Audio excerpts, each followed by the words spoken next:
Chill guys. The Hex Wraith, 4 units of Karen Wraith, 2 units of Banshees, Manfred, and Dire Pack. So I had just played like 4 games in a row with Azal the Slaughter, who I normally like to bring, but I decided let's go ahead and take Grimgore today. So I brought Grimgore, 2 units of Black Orcs, some big Orc Biggins, some Savage Orcs, 2 Giants, and the 8 Peak Loonies, and then more Herd Marauder and the Spider Riders. And then way over here in the corner, I do have 1 little Night Goblin Shaman, just kind of draining his energy. So for a second I thought he saw me, so I start scurrying away. But we're going to see, this is kind of just, I realize what he's doing. He comes up to engage, and then he decides just to start Spirit Leeching my Orc Shaman, which there's nothing I can do about it. I don't really have any range. And I'm going to leave it on fast forward because he's just going to hit, he's just going to Spirit Leech and run, Spirit Leech and run.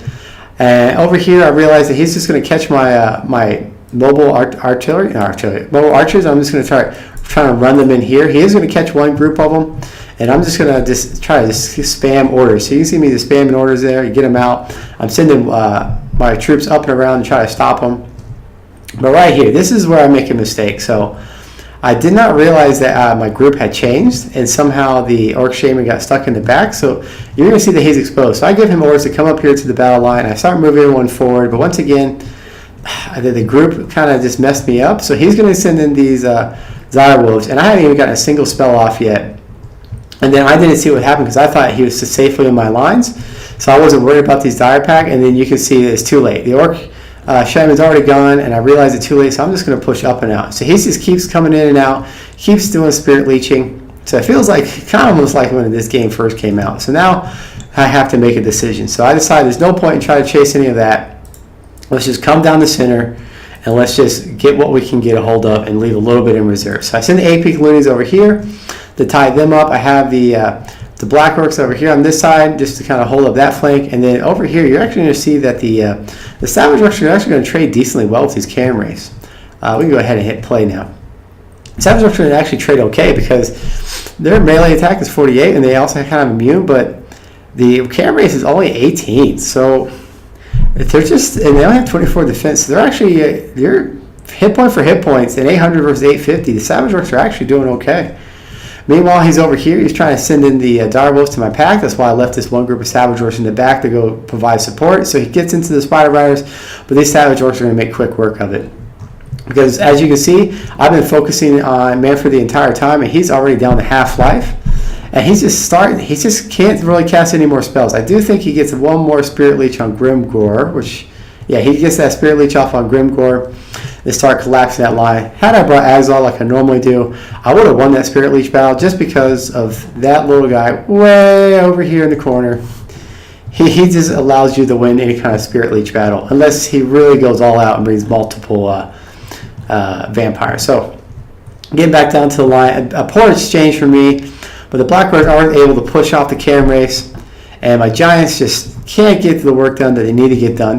They've hurt them. They're doing some damage, but really I just need to break that leadership, which is almost there. They're down to like 35. If I could have just gotten anything in there, I would have been okay. And like I said, he's back over here just trying to focus on Grimgore. But I managed to get Manfred down, and the balance of power is still pretty close. It's starting to move in his favor, but if I can get a hold of Manfred, then that's just going to be all she wrote. I'm going to be able to finish him off. But I think he's sending out his Dire Pack to try to find my Goblin. I think he finally realized what was going on. And now that I realize I can't catch Manfred, so I'm just trying to keep him inside the middle of my troops just to force my enemy up and through. And I start to send my Giants over here because I want to keep Manfred kind of in the center here. And then as soon as he comes in, you're going to see Manfred's at what? 1060, 1070. Grimgore gets 1 hit. Bam. Drops him by a good 400 hit points. I just need 1 more and I can finish him off. But unfortunately, I have nothing here to stop him from retreating and pulling out. But the Giant did hit him, so he's down to 174. But at this point, I think it's going to be over because I have no way of catching Manfred. And he's just going to hang out here and he's just going to keep on summoning. So I really think the turning point of the battle is when I missed micro that Shaman. Otherwise, I think it would have been a complete rout. He wouldn't have been able to focus down Grimgore, and Grimgore could have put some work in here. And had I got at least 1 foot of Gorg on this side, I could have dropped both units, or even at least 1 unit, a Karen Wraith and maybe a Banshee, because their leadership aren't that high. And that's really all I needed to do. So now it's just kind of just a grind fest. All I have left really are my giants. I have units running, but there's nothing I can really do at this point. So I just wanted to show you that list. I think I have fought the terror spam, or whatever it's called, about 3 times now, maybe 4. I usually win. I think this is the first time I've actually lost to it, and that was purely because of my mismanagement of that orc shaman. And there's no one to blame except myself. The only time I think the armies are cheesy or unfair is when someone takes like a slayer, and they'll put that slayer right there. So not only are they unbreakable, you also don't know where they are. So instead of just winning the match, they just managed to pull out a draw because they have one flatulent or slayer off in the corner, or one 8-peat loony. So I don't like it when people play the system and not play the game.